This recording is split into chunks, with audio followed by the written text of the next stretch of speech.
Good evening, everyone. Welcome to the Cambridge Climate Lecture Series. My name is Tom Spencer. I'm an Earth Sciences Master's student, and I'm introducing the talk tonight. So welcome to everyone in the room and everyone joining on the live stream. This is the fourth year that CCLS has run, and it was set up in 2016 in recognition of the life and work of David Mackay. Many of you will know his remarkable book, Sustainable Energy Without the Hot Air, which sets out the basic principles of numeracy that ought to be applied to all aspects of climate change mitigation.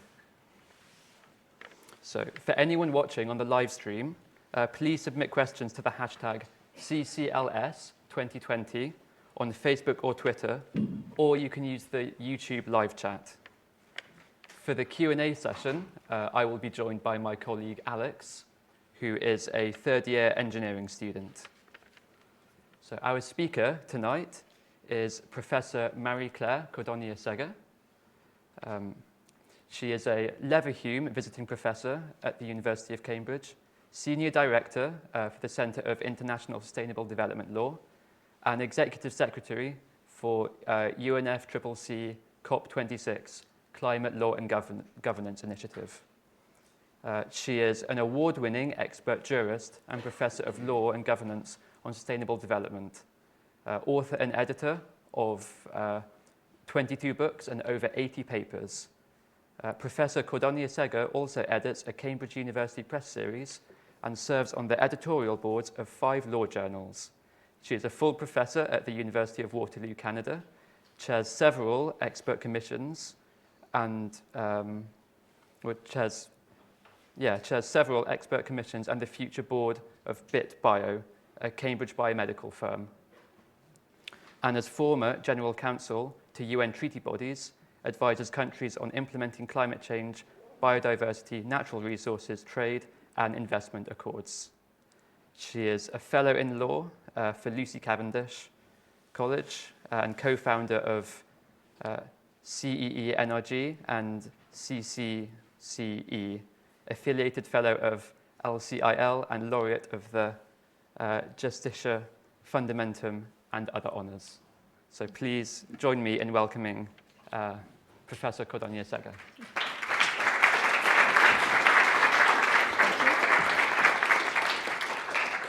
Thank you very much, and thank you especially for that effusive introduction. Very much appreciated. We're going to talk today about COP26, which is coming to the UK in a few months, and also about climate justice, and indeed about a challenge. Some people politely say an invitation. I think I'll go challenge or even demand that we need to make to the law tonight. When I was asked by Hugh to focus particularly on these issues, I had to go back over some of the strategies for change that I've seen work in the law, and then go over them again because we're here now 20 years later. I'm particularly glad to see a couple of members of the Cambridge Schools Eco Council that organizes our climate strikes here in the audience tonight.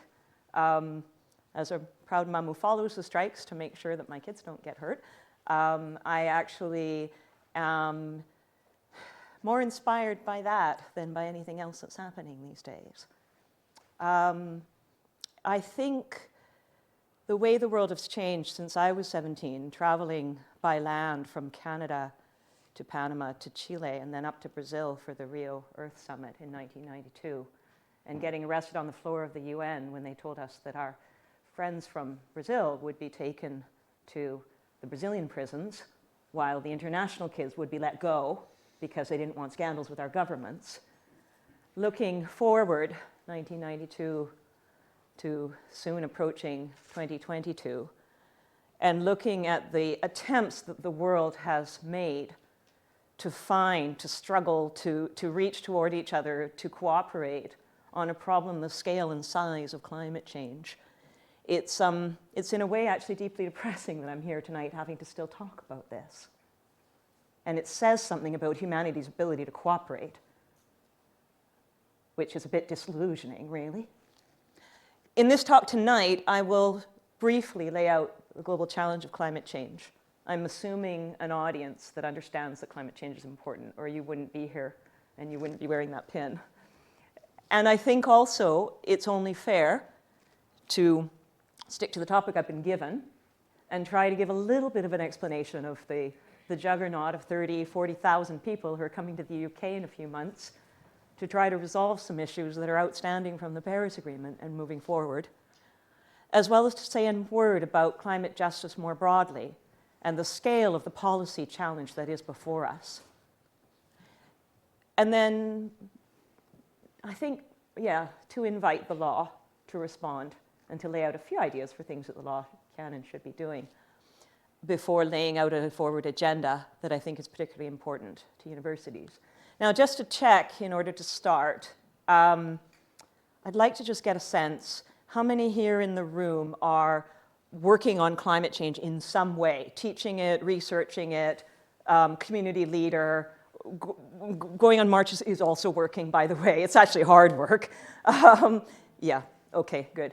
And how many of you are students whose work, touches on climate change? How many of you are law students?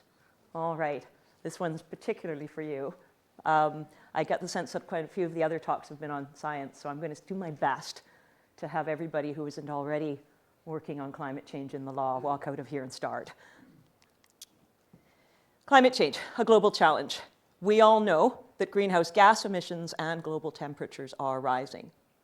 Global emissions of carbon dioxide have increased by almost 50% since 1990, growing faster in the recent tracked decade than in the last 3.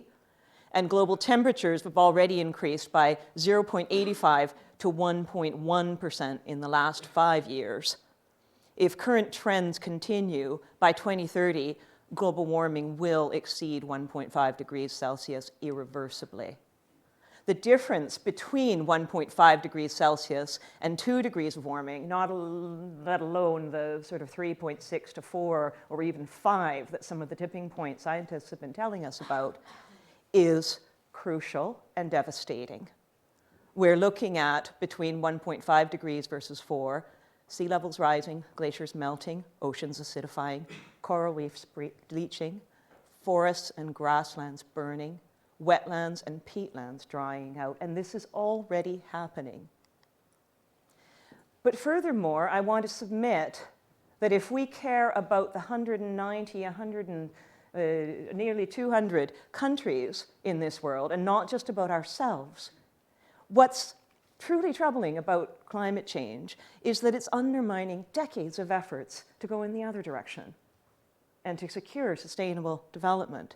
Climate change impacts undermine social and economic development, severely constrain efforts to protect the environment, and prevent human rights to health, water, food, shelter, and an adequate standard of living. When I spoke to the representative for human rights of the UN in the Pacific Islands during the Fiji COP, she said she had trouble explaining to people at first why she was working on climate change. They would say, what's the link between climate change, which is a sort of a scientific, meteorological issue, and your mandate to protect human rights? And she would simply answer, well, here in the Pacific Islands, it's the right to life. And they'd shut up, and sometimes even help. And I think she's right, because higher temperatures affect most vulnerable people worse, especially the elderly and the children, who it's our responsibility to provide for. The best interest of a single child should be more important than anyone's profit. Disasters are triggered by weather and climate-related hazards. We're responsible for thousands of deaths and 320 billion in losses in 2017. The costs of climate change adaptation are predicted to reach upwards of 280, maybe even 500 billion per year. We're seeing impacts already, even at just 2 degrees, in Africa for over 600 million people in recent estimates. Sea level rise. In Latin America, flooding of thousands of kilometers of coastal roads and infrastructure. In the Pacific Islands and the Caribbean, which depend on tourism for income, we're looking at the loss of the coral reefs. And in the UK, the latest estimates tell us that the economic cost of just 1 year, 2015 to 16, of winter floods was estimated at £1.6 billion in damages. Nick Stern showed in his report over a decade ago that climate change could cost the world up to 20% of GDP. But if we act fast enough, he said back then, it would only cost 2% to avoid. I think the other point that bears making at the beginning of this lecture is that when we look at extreme weather events, when we look at sea level rise, when we look at agricultural productivity loss, when we look at the vulnerability to climate change worldwide, there isn't a single country that's unaffected, but some are affected more than others. When I work with my students and my colleagues in different countries, we hold a national competition to bring the law students who are just articling into our team, usually about 20 or 40 of them, who are going to carry out the assessment of their own laws to see where the problems are and what needs to be fixed. And then we also sit down with the team that's going to coordinate the whole process. Invariably, in Kenya, our team leader was right with the border of Somalia. Her father's farm was full of refugees. In Vietnam, our coordinator was from a coastal village that was already underwater. Climate change is hitting everybody, but it's going to hit the most vulnerable first. I am British, but I was raised in Canada on the west coast of Vancouver Island. I note that we're already bright red, and that probably has more to do with agricultural change and sea level rise along our extensive coasts and the loss and the sinking of the north, affecting especially Indigenous peoples, who certainly aren't responsible. And I also note that the darkest red is right next door, with perhaps in a few decades, 400 million people, and a dust bowl where their agriculture used to be, and a big army. Surely I could do the math. The other point I often have to make, and I think this audience already understands it, is that climate change isn't just about warming. It's about change. And it's not actually about destroying the planet. The planet's pretty resilient. The planet will survive. We're destroying everywhere we live that we built, thinking that it would stay the same. And of course, we're destroying all the other millions of untold species that also depend on their habitats. It's a serious problem, I think, is the argument I'm making here. And worse, policy, law, and governance can help or hinder climate action and sustainable development. Most effects of climate change will persist for many centuries, even if greenhouse gas emissions were halted immediately.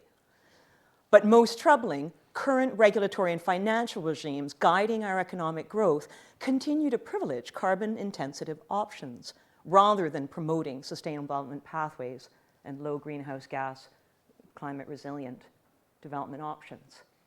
So the system we've got in place is structured to deliver the wrong thing. And that's the challenge to the law. That's what the law is accountable for. It is still possible, using institutional and legal measures among many, many, many other transformations that are needed, to limit global temperature rise below 2 degrees Celsius, striving toward 1.5 and avoiding the devastating impacts for billions of people and ecosystems. But the current emissions ambition gap is large.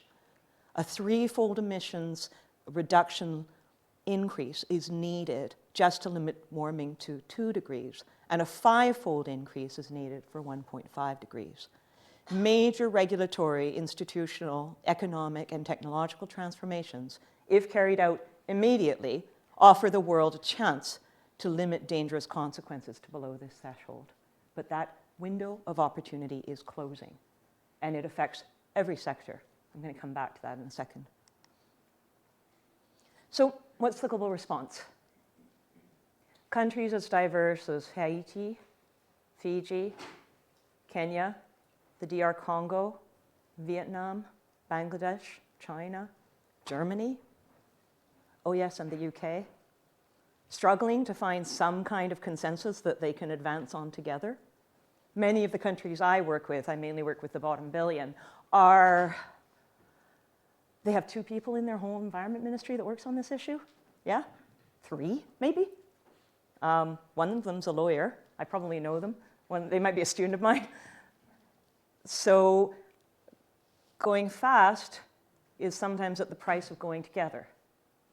And with a scale of the problem that is so large coming down the track at us, it's hard to see what might be possible as a solution. And indeed, what we've seen since the 1992 Rio Earth Summit has been quite extraordinary.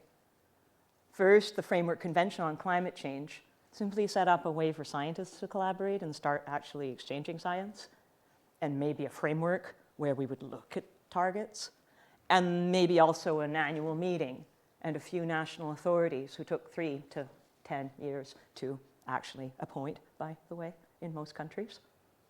The rich countries went first and fastest. They created entire ministries out of nothing and started staffing them.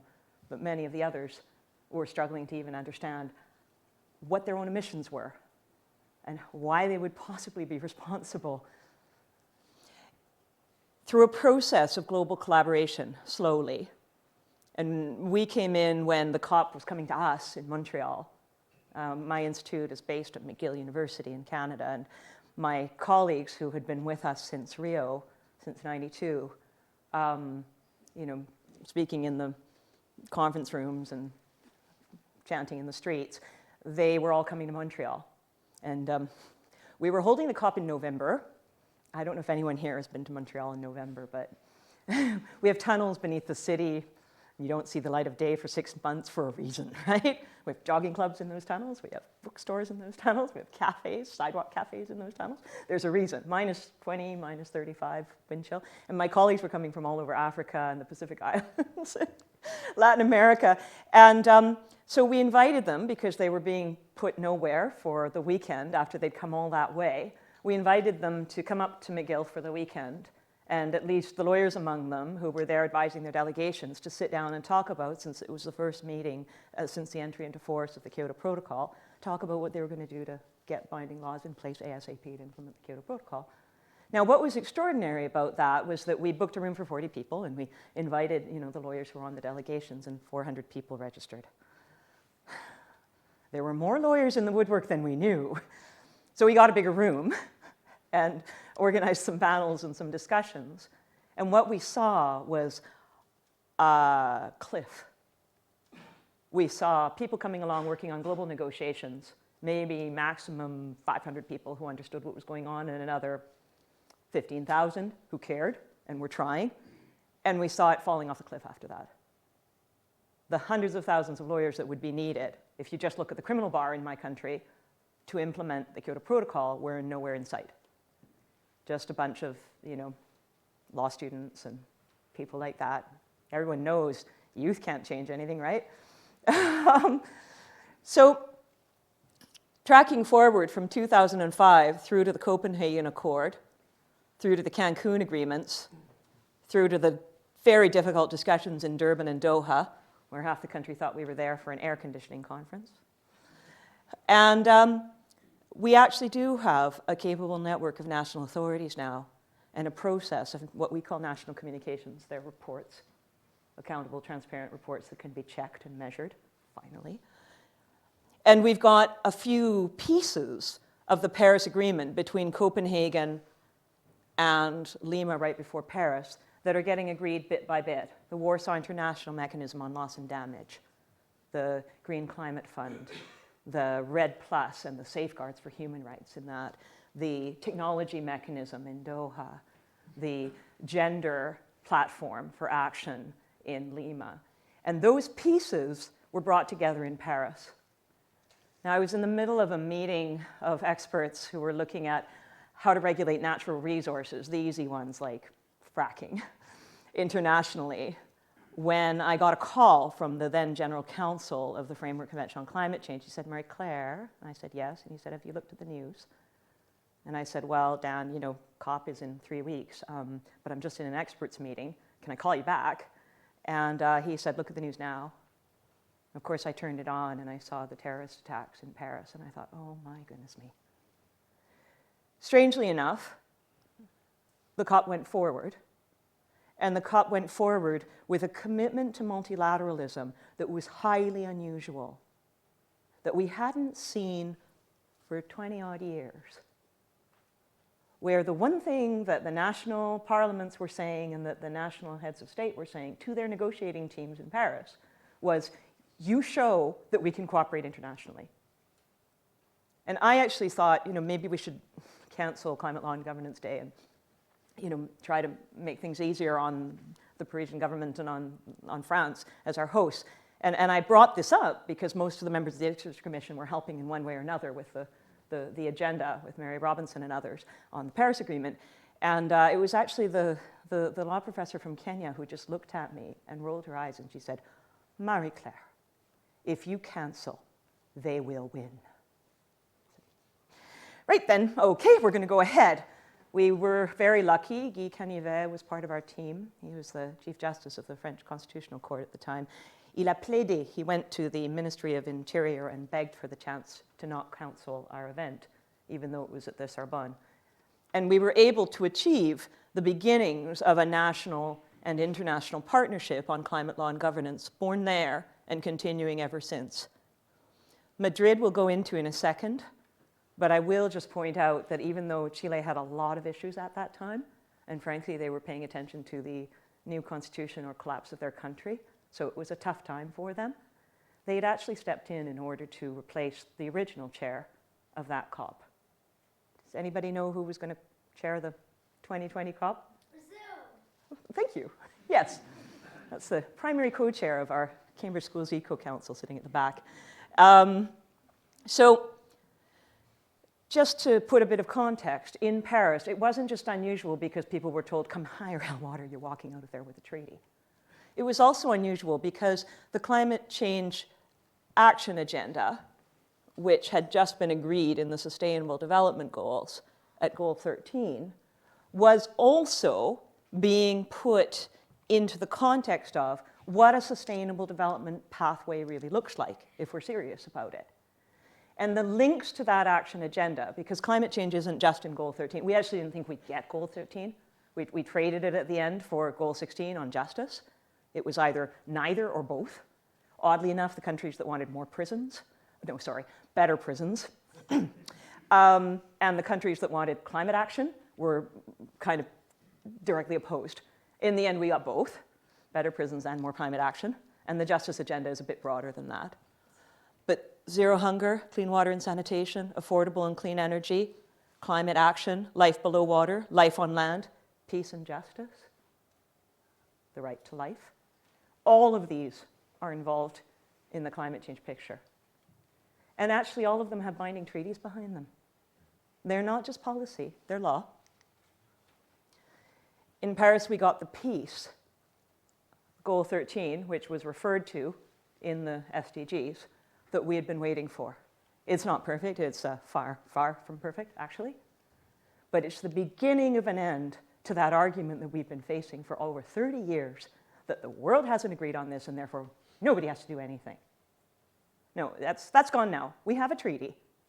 Arguably, at the international law level, some of the things we were supposed to do are finally done. The question now is a little bit more serious. But what's in that treaty? Why is it important? Well, first, the Paris Agreement, and if we're going to understand COP26, we have to understand the Paris Agreement, presents a core triangle of obligations, the same ones that Barack Obama laid out in his speech in Copenhagen, right?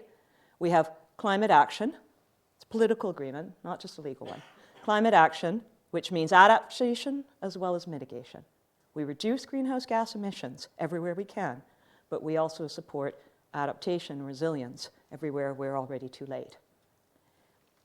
Supported by finance to the tune of $100 billion a year by 2020. $100 billion a year.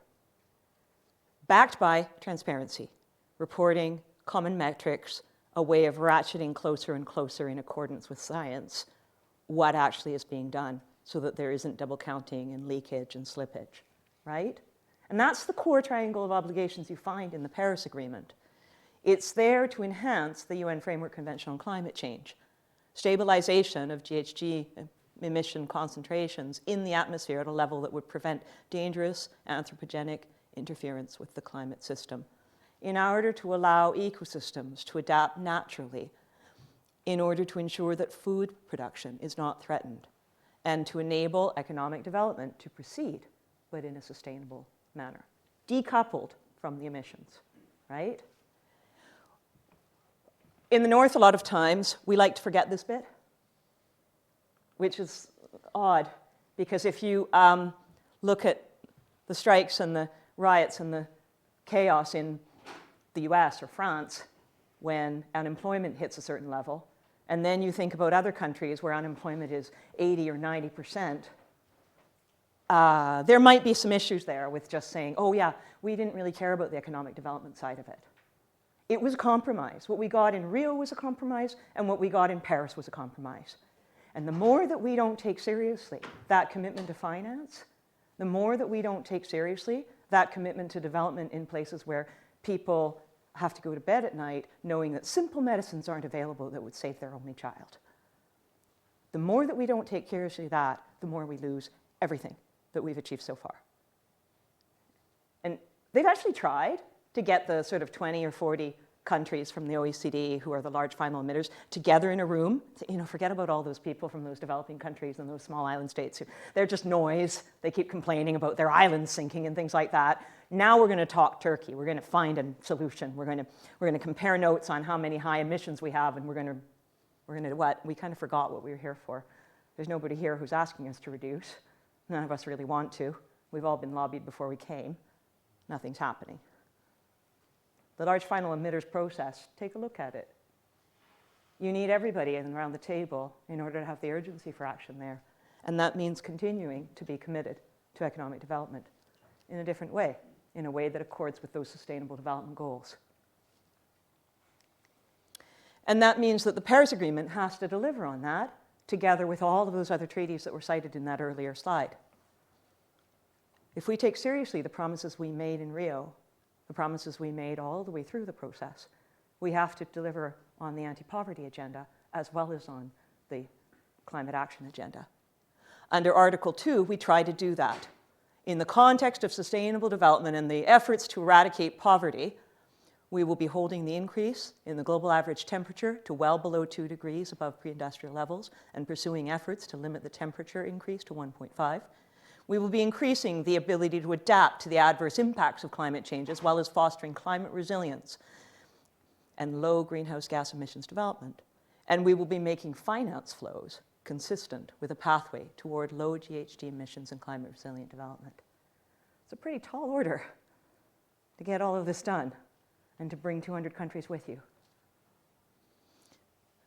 Further, the Paris Agreement recognizes in Article 2, right in the purpose of the agreement, that implementation will reflect equity and the principle of common but differentiated responsibilities and respective capacities in light of different national circumstances. We aren't going to put the same expectation on Haiti just after their latest earthquake or fire as we will on Germany. And actually what's kind of interesting in the Paris Agreement is that the traditional breakdowns of G77 and China and everybody else have fallen apart completely. We now have over 16 different negotiating groups, including really cool ones like the Coalition of Rainforest Nations, who are what they sound like, AOSIS, the Alliance of Small Island States, or ILAC, the independent Latin American countries, who aren't Brazil and Argentina.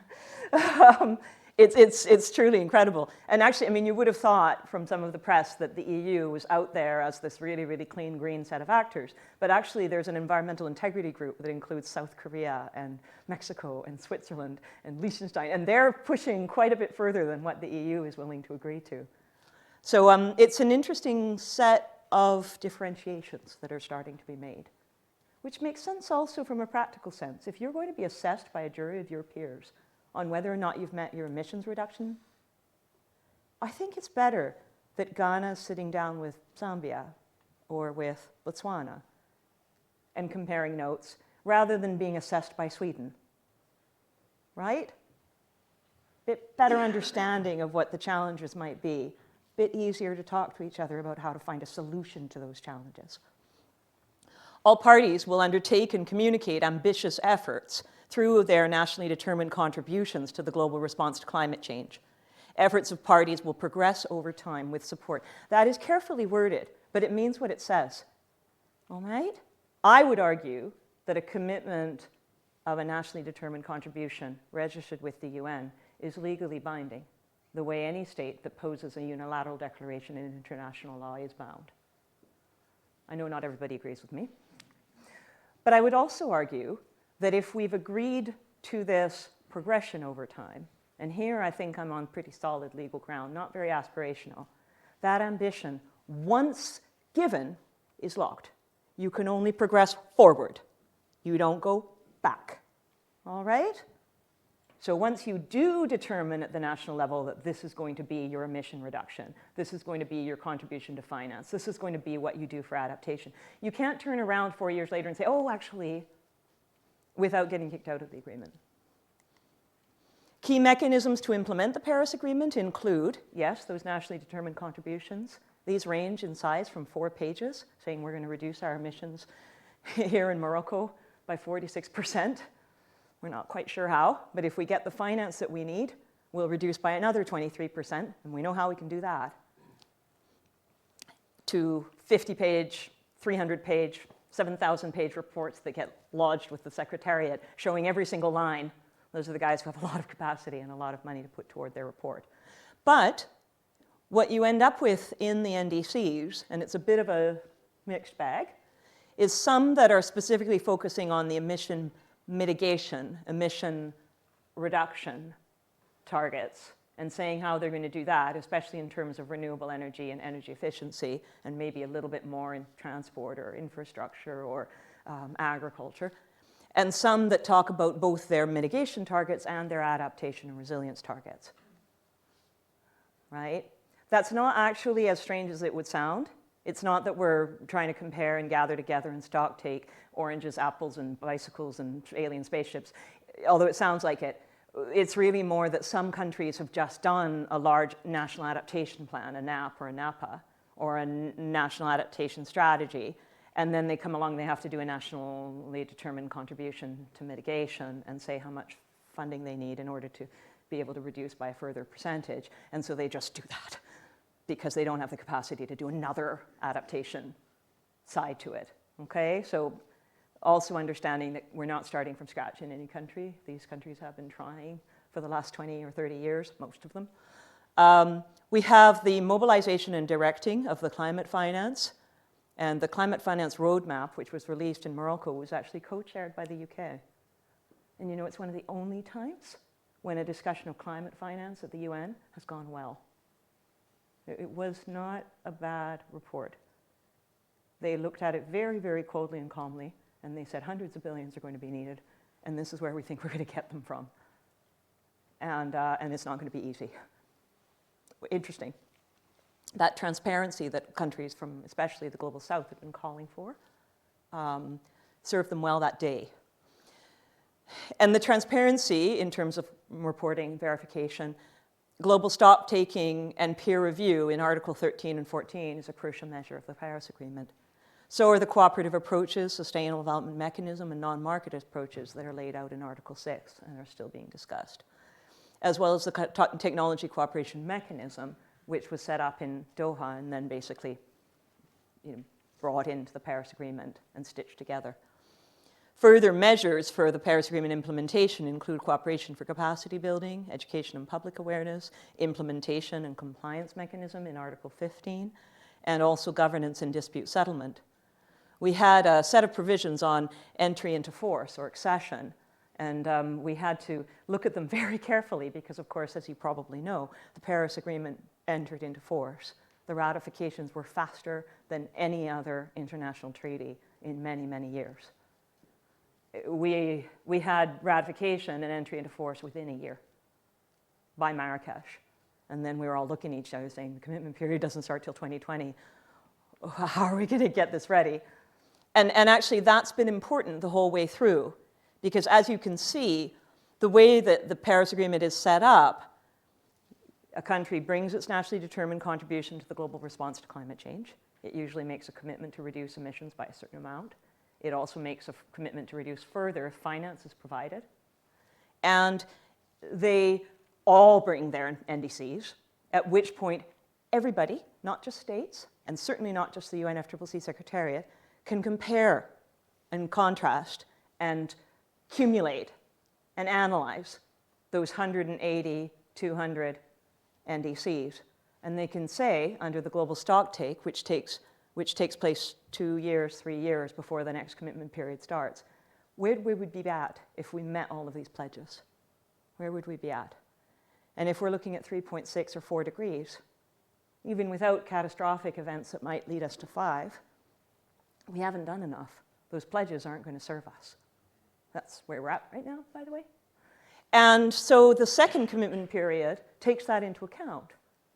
And the global stocktake calls on us. Everybody else who is not in the discussions, or who is, to go back to their governments. And if you live in a democracy, you push your government to take on a stronger commitment. And you push as hard as you can, in whatever way you can. That's in the Paris Agreement. It's part of the structure. It's actually quite an innovative aspect of this treaty, that it involves non-party stakeholders to the extent that it depends on them to make this work. It's one of the reasons I'm proud of those kids. They're implementing international law out there on the streets. They are. So the global stocktake takes place. We notice we don't have enough, and people make new commitments in all the different governments, and they start trying to lay out, well, where else can we find more emission reductions? Maybe that coal mine isn't a good idea after all. Maybe we should stop subsidizing our tar sands. Maybe we actually ought to plant more forests in that area we just allowed to deforest. And it progresses over time, ratcheting slowly tighter and tighter and tighter, because remember, you can't go back. Yes, it's naturally determined. Yes, it's bottom up, but only before you make your promise. Then you only go forward. And that's the way that it's set up. Now look at the top chart. Okay. We've got, let me see, 5 countries that are critically insufficient. No surprises on that list. We've got 9 countries that are still highly insufficient. We've got 10 countries that are insufficient. We've got 5 countries that are 2 degrees compatible, but not 1.5, so they're going to cost us our coral reefs. And then we have 2 exactly, Morocco and the Gambia, who are at 1.5 degrees in terms of their global share, and 0 who are further. Which is why that period that we're entering into now, 2020, and that global stocktake that needs to take place in 2023, and that reversal of direction that has to be already enshrined in the law and being implemented, not just carbon neutral, but carbon negative, because after they peak, they have to go down. It's so important. Okay? So, COP25 outcomes. Disappointing, I think, is a fair assessment. And this is someone who's been working on the Framework Convention on Climate Change, COPs, for more than 20 years, trying to persuade recalcitrant governments to come together and actually talk about their problems rather than fighting. We had process problems. You know, Brazil actually couldn't, for reasons that are probably obvious by now, lead at all. And they couldn't host the COP either as they planned. Chile came forward and did their level best to start mobilizing. And when all of the civil unrest that took place in Chile, and they're getting a new constitution, this is quite serious, they had to ask for help, and Madrid stepped forward and said they would host. Now, the role of a country in leading the climate negotiations, the role of a country as president, starts in the previous COP. So it started in Katowice for Brazil, Chile, and sort of in partnership with Madrid. And it involves sending out your diplomatic envoys in all the countries to see what you can do to support the COP agenda and to actually move the Paris Agreement forward, right? And it involves engaging with all the different coalitions that are out there and helping them to come on side so that they're arriving briefed and ready to come to an agreement instead of confused and angry. And it involves people of high capacity who have enough power within their own civil service to actually take a step forward instead of 50 steps back because they've forgotten the commitment that was made because they weren't even there and they didn't read their briefing note, right? This is a human system full of humans, what we've seen in the COP, and I don't think any of my negotiator friends would disagree, is a changing dynamic where many of the people who brought us to the finish line in Paris have now been assigned to other roles, stopping wars somewhere or, preventing ecosystem collapse in the neighboring country. And the younger negotiators, along with a few experienced tacts, are still struggling to keep to the promises that were made and the very, very, very delicate balance that was reached in Paris. In most cases, not really even necessarily understanding. We teach a course for climate negotiators on the Sunday in between, and we have every year 100, 200 people registering saying, I've been working on the finance mechanism for 3 years for my government, but I have no clue what's being committed in adaptation. Well, guess what? The adaptation levy that is meant to be paid as part of finance is a crucial piece of the finance picture. If you know nothing about adaptation, that's going to be a problem. Worse, you don't know anybody in the adaptation team. And so when you need to clear a blockage, you don't even have anyone you can reach across the floor and talk to. These are human systems with all those human fallacies. The poor progress, I think it's important to recognize what has been done. We had a call for higher ambitions, a compromise, wasn't as strong as it should have been, an urgent need to address the ambition gap, need to reflect the highest possible ambition, and then fall back on Paris, which actually says the deadlines. Multilateral agreed, you can't go backward, right? We had the constitution, finally, of our Compliance and Implementation Committee. So we now have people on there, and they're ready to start helping countries that aren't in compliance, and there are a couple, and they're already looking at how they can do that. We had the extension, a new mandate for the Paris Agreement Committee on capacity building, thank God, because frankly, that's one of the worst challenges we have. And we had, of course, the enhancement of the Gender Action Plan, 9.66 billion in pledges for the Green Climate Fund, some guidance for including small island states and others in the Global Environment Facility, which is another fund, and a recommitment to the Marrakesh partnerships, like our law and governance one. So we're given a mandate to continue. I just need to find out where the time is. This one says 3:33 a.m. Can I assume that means? 7:43. Okay, thank you. Perfect, good then. So what's coming up then in COP26? Process, perils, and pending points is what I've named this one. The first one is to understand a COP. I do training with students who come every year, and nowadays also lawyers and others who have to use the process. And day one, week one of the COP, we sit down and we do a bit of a geography of the COP. And I like to try to explain it for people who are accustomed to trade fairs or academic conferences or well-organized symposia or seminars. It is nothing like that. It's a 5-ring circus. The outer ring, or the 5th ring, is actually the media and the protests that's going on in the streets. And it's just as important as anything that happens indoors. Often it's the visible face, and so it should be at the moment. The 4th ring is innovation and education.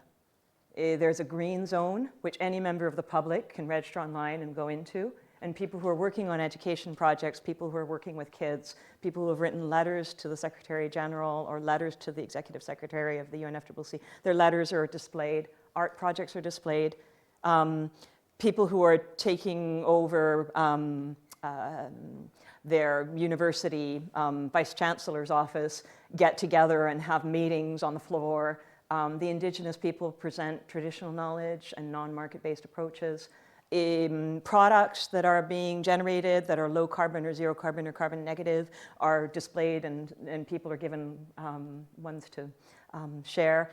My kids received for Christmas a little box with a lump of coal in it that's actually candy that people who wanted to reach out to kids were handing out at the back.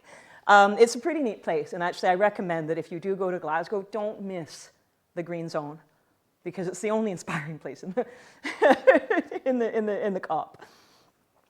Inside the COP, there's a technical collaboration and research set of side events that go on during the negotiations and also at the lunches and in the evenings. There's usually 10 or 20 parallel rooms, and anyone who's working on finance, anyone who's working on adaptation, anyone who's working on sea level rise or the mitigation potential of a new technology, they'll bring people from different countries. They'll invite a few ministers or technical leaders they'll put together a panel. We always put one on about the latest climate litigation that's going on around the world. We also always put one on about the latest legal trends. There's a fair bit that happens in that agenda. It's very rich. It's exhausting. I recommend going to it for 3 days, not for the whole 2 weeks, or you'll walk out with your head exploding. The negotiations are the second ring of the circus. At the moment, as I said, that's a few old hacks who are pushing things forward, who remember what they promised, and a bunch of new folk who have come in, who are trying to sort of stick to the line and sometimes get things wrong, or run out of time, or frankly don't do a very good job of remembering what their brief is when it counts. That's what led Greta Thunberg to say that there were loopholes and people trying to avoid responsibility. Lots of negotiators do that, but if you make it obvious, you're clearly inexperienced. So that negotiations ring are often also the people who pull together a consensus at the last minute. And they do that by winnowing out all the technical issues in a particular part of the agreement, and then just figuring out what the 2 or 3 really intractable and difficult political issues are, at which point it goes to the first ring. And that ring is the ministers and the heads of state. They arrive for 3 days, and they try to negotiate directly with each other and make new commitments. Not enough finance on the table. UK finance minister, who's there for 24 hours, reaches back and finds a way to bridge the gap, right? And the negotiators will set up those differences to allow the ministers to take a little bit of ownership and responsibility and make commitments to each other and realize other people have different perspectives that they're here with. Okay, the perils. Coming up in COP26, our first 5-year commitment period is starting, with 10 years to too late. UK diplomacy is seen as a safe hands. We're seen as having a machinery that can actually deliver if given a chance. But there's a lot of concerns about the role of the US, the elephant in the room, as they move closer to withdrawal. The respect for the political balance that underpins the Paris Agreement in terms of finance backing action with transparency to make it real is also a very difficult challenge. And the pending points we haven't yet resolved from the Paris Agreement rulebook itself: Article 6, cooperative approaches, emission trading, including that adaptation levy I referred to, the Sustainable Development Mechanism, how are we going to credit countries when they invest in other countries in order to achieve emission reductions, and the non-market-based approaches. We have a work program, but it can't be agreed until the other bits are agreed, right? We also have issues around common timeframes, transparency, and adaptation communications registry. So right now, you say what you've done on adaptation, it goes nowhere. If you can't register them the same way that you do other things, you can't compare them. On loss and damage, we still don't have the Warsaw International Mechanism fully functioning with what's needed to make it real. On adaptation, we still need to be able to find an agreement on what are the costs, how are we going to be able to include oceans and land, and what indeed is going to be done as we review the lack of progress up to now. And on finance, there's a whole set of outstanding commitments. In response to that, we have our Prime Minister with his wonderful quote up top, helping to lay out a new agenda. We also have the appointment of Alok Sharma, Secretary of State for Business, Energy and Industrial Strategy, who's going to be the COP president, and a few key points that the COP, the Cabinet Office and the Presidency have said they may be focusing on. I understand this is under development with the new minister. And we have Scotland stepping up and highlighting their priorities and targets that they've been able to, in some cases, meet or exceed. It's going to be an interesting one, isn't it? So my conclusion from that so far is that even if we do the best job possible with the COP, even if all countries in the next few months register pledges that are much deeper in terms of the cuts and much more significant in terms of the adaptation, resilience, and finance they're going to provide, we're still not going to be even close to where we need to be. And that actually makes sense because at the global level, there isn't enough that you can do to fix a problem of this scale. So then we have the question of what is the policy agenda going forward if it's not going to be solved at the international COP26 negotiations. That policy agenda is diverse and difficult. But what it has to include, and I think we can all agree on that, is climate justice. Not just intergenerational equity, but also intragenerational equity. And when we talk about intergenerational equity, at the international level, this means the poorest countries' climate actions have to be supported by that transparent finance from those who have contributed most to climate change. I'm actually, out of everything the UK government has done so far, the appointment of Mark Carney to take a clear, hard look at that finance system and start delivering on some of those commitments, reaching across private and public finance, is probably the most encouraging indication I've seen so far. We also have at the local level climate justice links to human rights and development, safeguarding the rights of the most vulnerable, sharing the burdens and benefits of climate change and its resolution equitably and fairly. And of course, we also have at the very global level future generations who are making their voices heard perfectly well, thank you, and it's going to get bigger. Because they're asking and they're demanding, and they have a right to, what happens when you've destroyed everything that we need to live on? So what does that evolving climate justice agenda look like? The slides have a lot more information than I have time to go through here today. But in 2016, we took a look at 188 nationally determined contributions and interim or new nationally determined contributions, the ones that were first being put together to indicate where people were going. And we found that 161 of them highlighted the need for legal and institutional reforms. So then what would that legal and institutional reform agenda look like if climate justice was important? Well, on mitigation, we'd be ensuring that the progress in all sectors was being done in a way that took the rights and needs of future generations, as well as the most vulnerable, into account. We'd be making sure that those carbon sinks and reservoirs, especially in terms of forests and oceans, where there are local people that live and depend on those resources, are being done with sufficient social and environmental safeguards. Not just, oh, sorry, that forest right next to you is now wrapped up because we've committed to a climate change project. You're no longer allowed into it.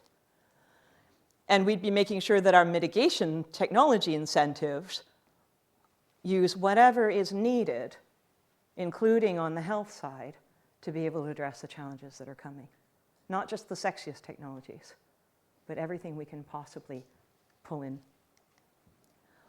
On climate justice in adaptation, resilience, and loss and damage policies, we need everything from disaster risk reduction to disaster response and ways to address internal climate migration and displacement, to incentives for adaptation technologies, not just the things that are in the news all the time, but also things like freshwater salination, which makes islands unlivable. We need adaptation funds, and we need much better mechanisms at all levels to address loss and damage, including, and maybe I say this because I'm a lawyer, liability and compensation regimes. On climate finance, we need a lot of changes to the system fast. And we need ways of mobilizing private and public finance. Public finance alone won't do it. And that's going to be controversial and difficult. If we don't do it, we're not meeting our commitment, and we lose 140 countries right there. It's not worth it. And on transparency, communication, peer review, and global stocktake, we're going to need systems for the monitoring, reporting, and verification. We're going to need ways to ensure that all non-party stakeholders can be engaged and can do their level best on all the bits that they can help with. And we're going to need impact assessments, not just impact assessments of all further economic projects to ensure they take into account climate change considerations. And if they can't, don't do the project. But also impact assessments of climate change projects to ensure that they haven't forgotten the other environmental impacts or the social impacts. And finally, in terms of human rights and equity, we're going to need systems to address inequalities, to ensure respect for human rights all the way through our climate change actions, as it says in the preamble of the Paris Agreement, and to recognize Indigenous peoples' rights, including free, prior, informed consent for all new economic developments that take their resources or land or traditional territories away. Now, I've just come from a session with one of the leading judges in the world working on these issues in his court in New South Wales. So I won't go into the climate litigation piece of this in great detail. Many of you were at that session. What I will say is that we're seeing more and more cases coming forward. And that's not really too surprising. Okay, I'll admit it's not surprising for two reasons for me. In Climate Law and Governance Day, the lawyers come with their cases and compare notes and share information and hold sessions together and try to come up with strategies for successful litigation in their countries. And we always have a few new cases to announce to each other. But also it's not surprising because look what happened with tobacco. Look what happened with women's rights. If you want to go back far enough, look what happened with slavery. The law is part of the solution. And one of the mechanisms that we have when people are angry is the law. And possibly, sometimes, in Canada, I have a lot of respect and support for our Supreme Court. I think a case comes to them and it'll be interesting how they decide in the interests of all Canadians and future generations, and indeed all people in Canada. It'll be interesting to see in any case. So the last piece of the picture is the law. I've talked about litigation, I've talked about policy change and system change, but we need to also understand that a legal regime is a continuum. It includes the international treaties and the national constitutions, but it also includes the policies and plans of a country. It includes the enabling legal frameworks, whether these are laws, directives, regulations, authorities, institutions, incentives, or compliance enforcement instruments. It includes the transparency and stakeholder engagement that ensures that everybody's either with you or ignoring that law, which is worse than having no law at all, because people lose faith in the laws they do have, and that creates much bigger problems in any society. And it includes a fair way to be able to access justice and resolve claims when they occur. Now, one thing that I do want to lay out, and I'll walk through just a few examples before I conclude with a single slide, is that we are seeing more and more climate laws being adopted. Some of the change that is needed is starting to occur in terms of binding changes to the legal regimes that make our development possible and channel what direction it is taking. We've seen 1,800, according to the Grantham Institute, climate laws and policies being adopted, many in the last 5 years around the world. We've seen as key features of those laws setting targets to advance climate ambition at the national level or local level, creating institutions to support green transitions, implementing reliable reporting that is required by law and enforced on carbon emissions, and providing pathways for shifting the economy to address climate change. The UK Climate Act is one of the earlier ones, actually, in terms of comprehensive climate change laws. And it's one of the ones that other countries have looked to, both for an example as a model leading the way, and also for a few ideas on lessons learned and things not to do. And our UK colleagues, to be fair to them, have been extremely helpful in pointing both out in the negotiations and in the discussions. But we have other new climate laws. Mexico's General Law on Climate Change, Kenya's Climate Change Act, Denmark with their new Climate Act, France announcing in Madrid that they're putting together their new law on climate change and energy, Iceland, who are actually already with a Climate Act, but now looking at ways possibly to go carbon negative, Honduras with their law on climate change, which was actually written into, in some cases, Dominica, for example, their constitution, Papua New Guinea, which has done some very interesting work together with others on climate liability. Did you know that if you sue in the US, particularly in some states, the regime that decides whether the damages are liable is the legal regime of the place where the damage occurred? Interesting, hey? Interesting also that the Caribbean and the Pacific Islands are changing their legal regimes to explain what climate damage really is and to make it very clear. Pakistan, the Climate Change Act of 2017. But it's more than that. It's not just these individual kind of climate act here, there, and everywhere that are starting to be adopted. Those are just some of the attempts to put Paris into practice and make these targets a little bit more legally binding, to do our share, in a way, as a legal community.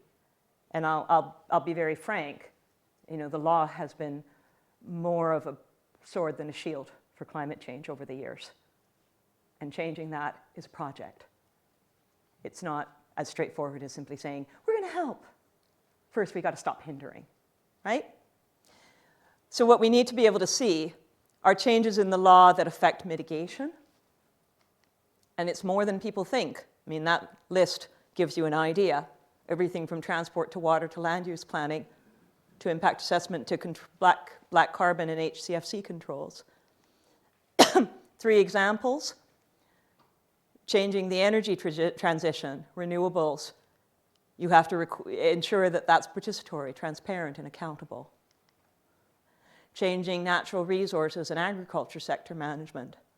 You need to make sure that your standards are truly for sustained yield and take into account climate change, and that the authorities and mandates for enforcement have the tools to carry out their job. I was helping to set up a university program on law and natural resources in the DR Congo for the last 10 years, and we have a set of kids who go through our master's program, and they are big lads. We have about 2 women out of 40 students. And they have their jeans and their tightly well-pressed white shirt that somebody washed for them, and a gun down the back of their jeans. And they're going out to become forest rangers, and we lose 5 or 6 of our graduates every year. They're not even given radios, let alone vehicles. And they're sent out to the forest to help protect against illegal logging or taking of gorillas or other species. Yeah, it's not as easy as people think. And of course, also, we need to be able to show the environmental and social benefits for some of the infrastructure and construction sector changes. And it needs to be legal to do that.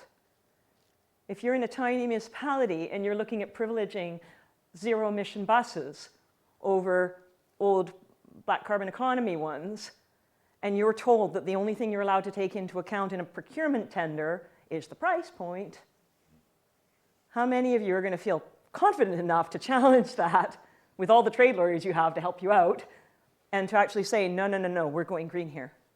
Yeah, we've got questions about what do they call that here? Marcus, you know, the word that they use for what our current mayor isn't sure we can do with buses to ensure that they're hybrid or electric rather than, he says that the entire system is based on something that can't regulate the buses and tell them how to do it. If the word comes to you, please let me know. But in a little municipality with 4 people in the office, you might be spending 2 million or even 200 million pounds on a particular development, and you're not sure whether that's going to cause you problems or integrate. So, in terms of, I'll skip lightly over gender equality, and just point out that adaptation is equally important, and there is an equal number of legal work to be done. And that includes everything from construction codes and what happens when you haven't done enough work on them, and also water resources management systems, and also how you protect human rights when you have to evacuate. Finally, on finance, and the UK has given us some really interesting ideas recently on this. We're looking at rules governing corporate climate risk disclosure and costs of capital, and how you divest in obsolete industries, just like people divested in slave trade. We're looking also at equitable sharing of benefits and burdens when climate finance is REDD+. And we're looking at ways to ensure access to justice so that people, if they feel their rights have been violated, have somewhere to go to claim. Because if they don't, we'll see what else happens. My last slide is what's the forward agenda. Now, as you can probably guess, I'm not convinced the law's done everything it could in this area, at the international level, at the national level, or even locally. I think there's a lot of space for lawyers. If the criminal bar is full and the corporate bar never really interested you, there's space here. We need you in all of these different areas I've just shown you. Not just understanding the international treaty obligations, but assessing existing policy law and governance obstacles and turning them into opportunities, which requires tailoring across the board. Engaging partners and stakeholders in the public in a way that is meaningful, not meaningless. identifying options for reform along the whole continuum I showed you, and planning and taking climate action that also delivers on sustainable development. All of these things need people who are willing to lead on policy, on law, and on institutions and governance, from the community organization level all the way to, you know, heads of state sitting down trying to broker a compromise in COP26. But more importantly, I want to end with a call for collaboration across all disciplines and all sectors, an urgent one. What my mentor, Christopher Gregory Mantri, Vice President of the International Court of Justice from Sri Lanka, used to call an invitation.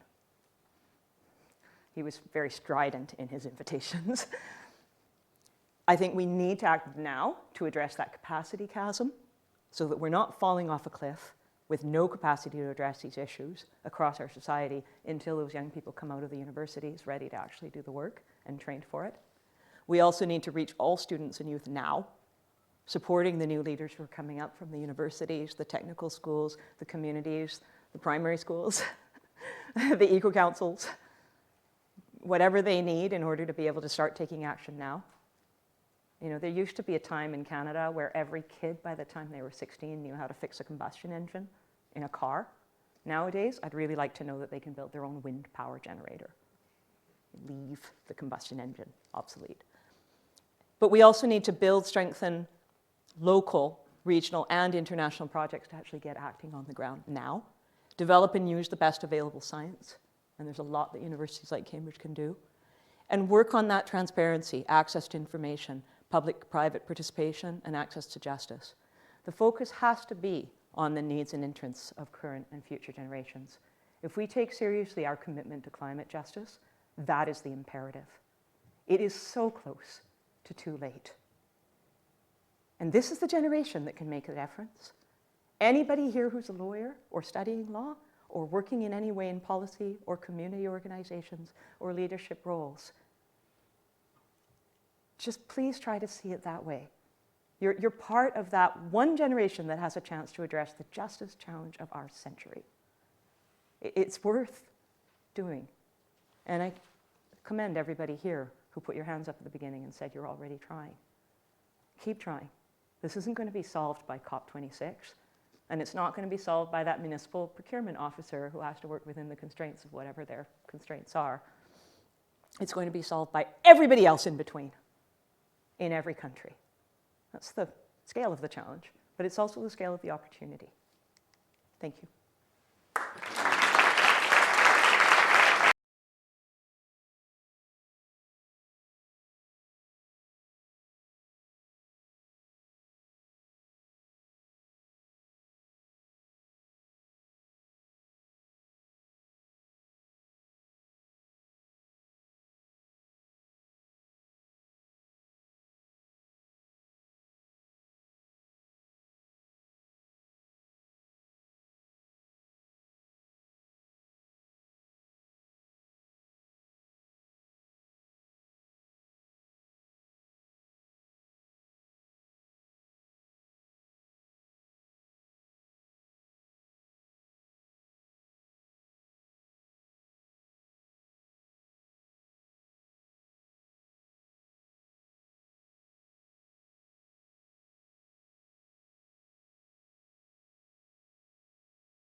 Awesome. So thank you very much, Mary Claire.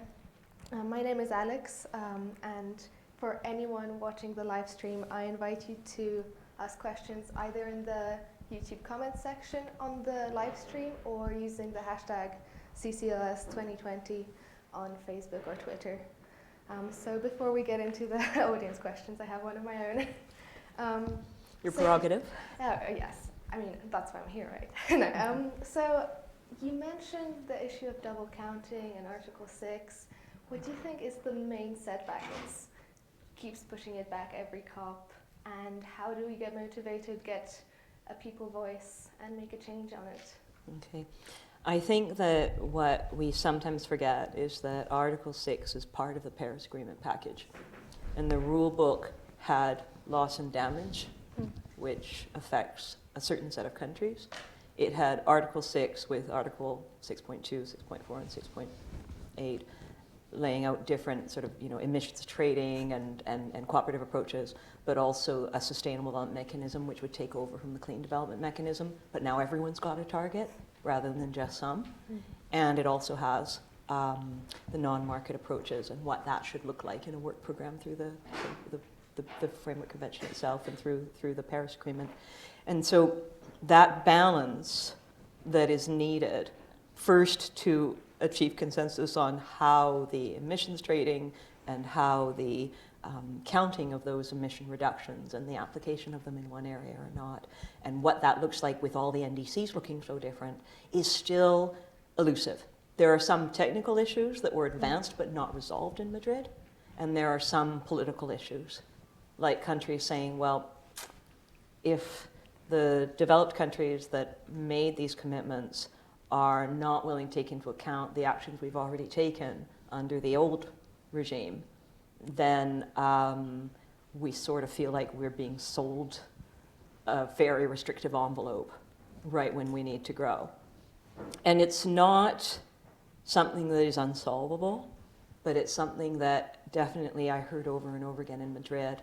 People would rather get a good market mechanism than one that undervalues carbon, allows double counting, allows leakage and slippage, brings in a whole bunch of credits that make the whole system meaningless. And that's, I think, what people are really struggling with.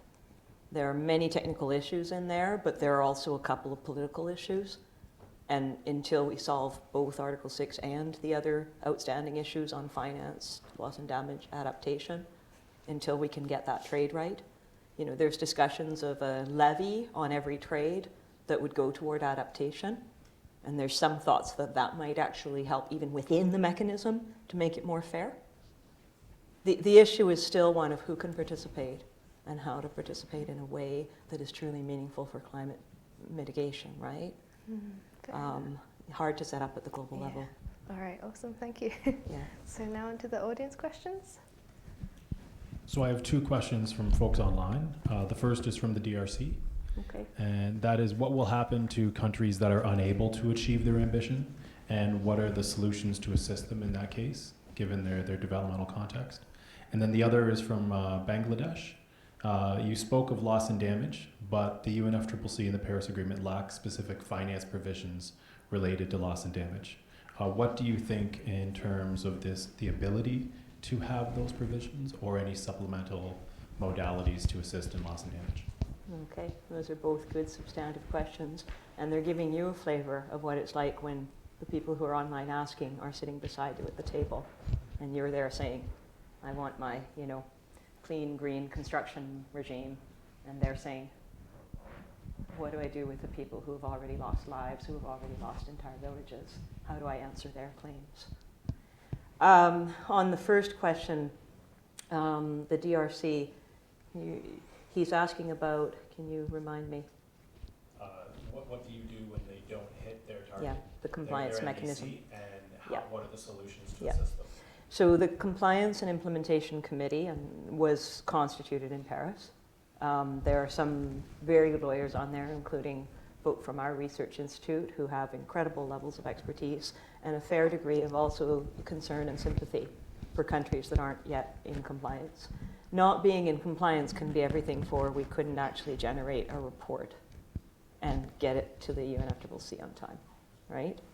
So there's already a few countries who are in that situation.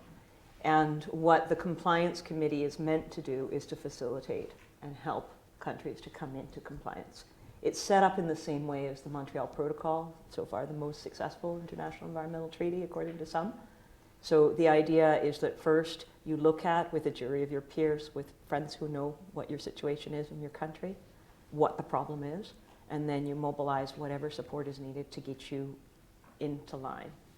This works for at least 180 of the countries in the Paris Agreement. There are others, including some who are currently in withdrawal processes, who maybe that's not quite the same issue for them. But certainly in terms of what the Compliance Committee is planning to do, while they're still at the moment just discussing what their terms of reference will be, they're hoping to be able to start assisting countries right away. And I know a lot of people say the Paris Agreement doesn't have teeth, it doesn't have enough penalties, it should be bashing people over the head. I think that works in some instances. Not that many, to be honest. I think we have courts, including the ICJ, for some of that slightly tougher approach, and thank God we do. But at the same time, if you're looking for a way to get people cooperating and to bring them on board, countries aren't like people. You know, entire countries can decide that people just across the water are all evil and foreign and start fomenting all kinds of nasty conversations around that, right? And when the whole country gets into that dynamic, they need to be able to come to somewhere and find a way to come back into compliance that doesn't just make all those people angrier and more against the international regime. You know, we don't yet have a global government that can just step down and say, you know, stop right now everything you're doing. If so, they would go after who Dean Harold Cole calls the rogue states, you know, like North Korea and the United States of America. We don't have that global government.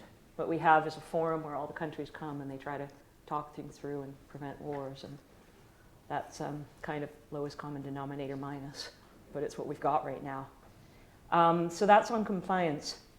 In terms of my colleagues in Bangladesh asking about loss and damage, the chair of the least developed countries in the negotiations is actually a Bangladeshi lawyer who's part of our research collaboration, and he's absolutely incredible. And his concerns have been raised, the concerns of all of the countries that are already suffering loss and damage due to climate change have been raised in the negotiations right from the start. The Warsaw International Mechanism, all the negotiators and quite a few of the rest of us on hunger strike for 2 weeks, sitting at the negotiations while Yebsanyo is talking about his brother pulling bodies out of the rubble in the Philippines, and he's the representative there. Those situations that created the Warsaw International Mechanism and the commitment that so many people involved have to helping find a fair solution comes right up against the countries that are still writing part of the script even as they withdraw. And the positions of those countries that don't want to be part of any regime that creates liability or compensation or even recognizes responsibility in more than just sort of a philanthropy kind of way. And that's the problem we face with loss and damage. There have been some achievements. They managed to achieve more than they thought they could in Madrid, but not nearly enough. And so to my colleagues in Bangladesh, I would just say, keep working on it. And wherever there is some flex, wherever there is some financing, wherever there are mechanisms that can ensure that those who already have claims to bring can have access to justice, we should be helping you. Do we have any more questions from the audience? Yeah, one at the back. If you could wait for the microphone, please. Thanks. So I was just wondering about the financing, because of course there is the ambitious goal of 100 billion, but we're nowhere close to being there, and we're nowhere close at the rate of pledges to be there. So I was just, and there isn't any concrete mechanism which would force countries to do that. So how do we foster increased financing in a climate where countries don't want to acknowledge that they are responsible for climate change and that they have to contribute to the climate change mitigation and adaptation efforts of other countries that are not able to do it themselves? Yeah, that is exactly the right question. And actually it links right back to the compliance issues and the loss and damage issues. And if we can even move toward a clear, real solution to that issue with all of the finance folk that we have at our fingertips here in the UK during COP26, we'll have restored the faith in the Paris consensus in one blow. But it's got to be not just public finance. Aid money, a drop in the bucket of what's needed.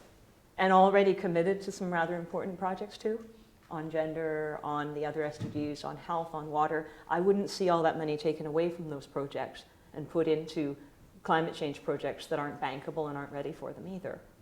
So what we're looking at is nothing less than the transformation of the world economy. We thought fossil fuels were okay. They're not. We thought some types of development were going to work fine. They don't. So how do we move the money away from those and into the types of development we do need? Everything represented by those SDGs. And the question mark is actually starting to be answered. For example, we have all our multilateral development banks, not just the World Bank and those guys, but also the regional development banks, chaired by the EBRD, whose general counsel won an award for this work in the Climate Law and Governance Day, standing up together and committing to ensure that all their lending and all their grants is aligned with the Paris Agreement.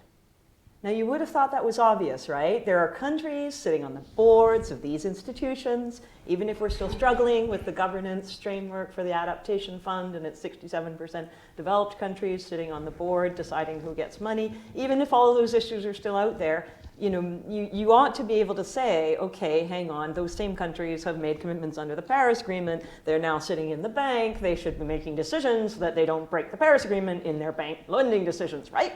Well, no. Often it takes time for the message to filter over and for that consistency to be created, that coherence to be created.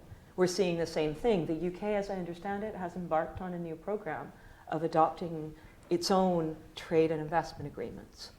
Those trade and investment agreements are meant to channel trade and investment flows. Ideally, if the trade investment agreement works with the particular country, hundreds of thousands of millions of pounds eventually being channeled into whatever that trade or whatever that investment treaty says. That could be used auto parts, like the preferential tariff agreements in the 1960s and 70s with Latin America, or it could be solar power, wind, new vaccines for the diseases that are going to hit us. And if we're looking at that second category, I'd like to make sure that someone's done a climate impact assessment, actually a whole sustainability impact assessment, if at all possible, of the trade investment agreement negotiations before that treaty is signed. Running out willy-nilly and just signing agreements doesn't help us to deliver on our Paris Agreement commitments, right? So those types of leverage points, wherever you can get them. Simon Sharp was here a little while ago and he was talking about industry-wide sectoral standards, or finding places where you can change an entire sector of the economy just by changing the capital cost, or the definition of risk, or what an investor has to disclose.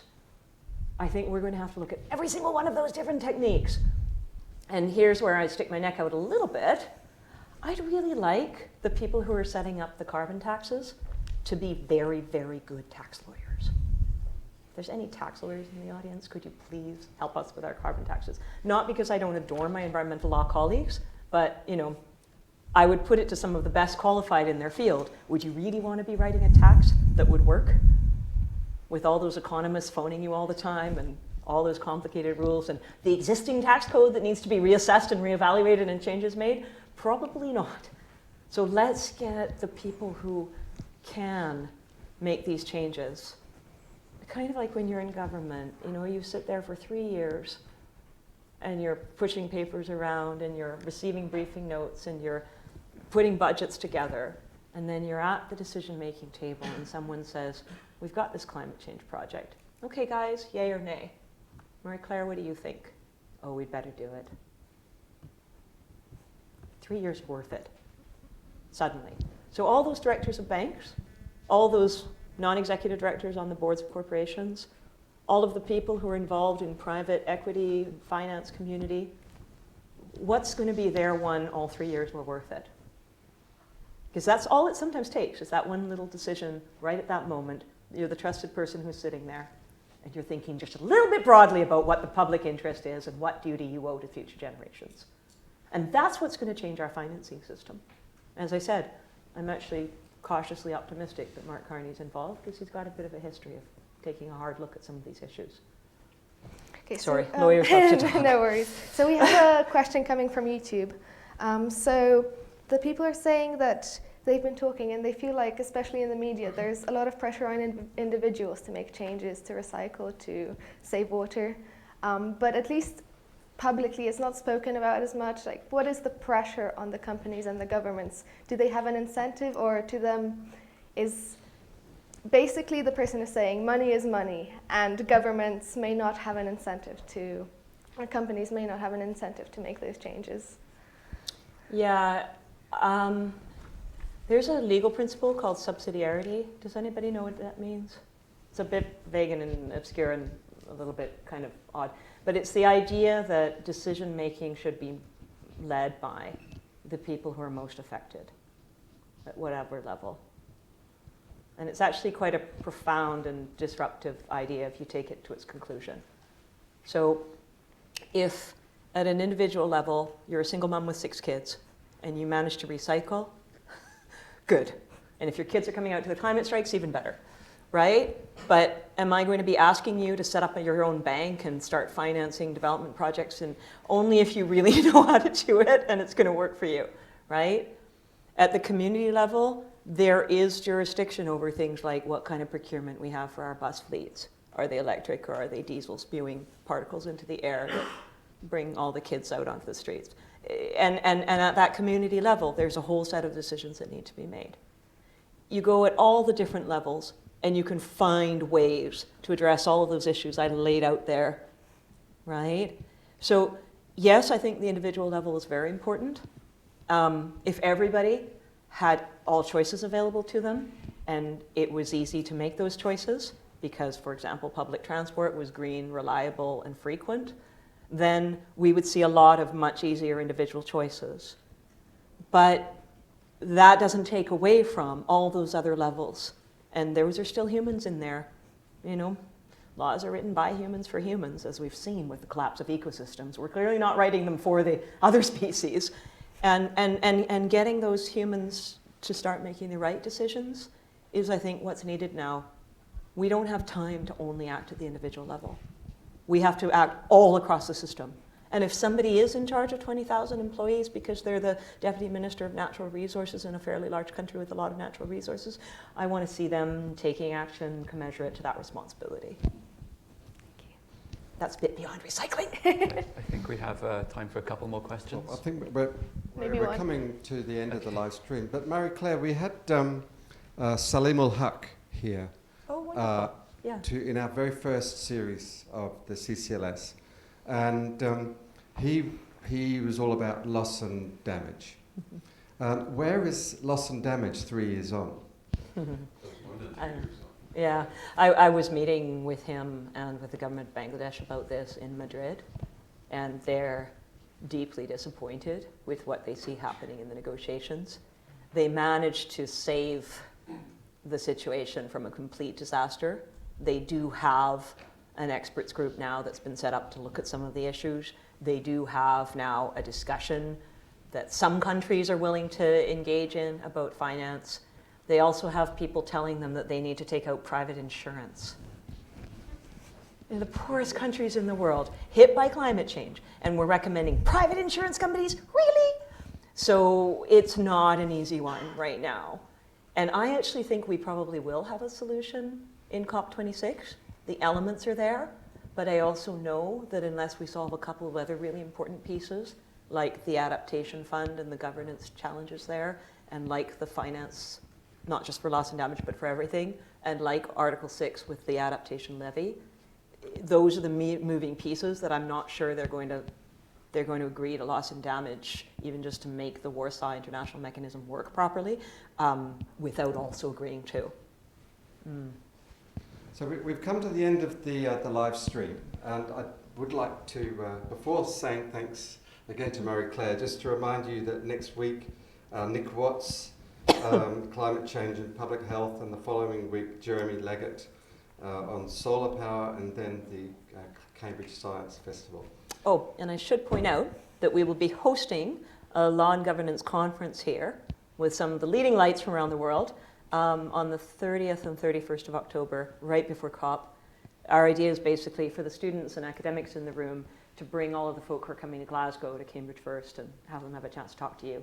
So anyone who wants to get involved, please come and see Freedom or me or anybody else afterward. No, I'm sorry. I'm really sorry, Mary Claire, because this isn't aimed at you, but the hypocrisy of this needs to be pointed out. The University of Cambridge currently has £337 million invested in fossil fuels and has just recently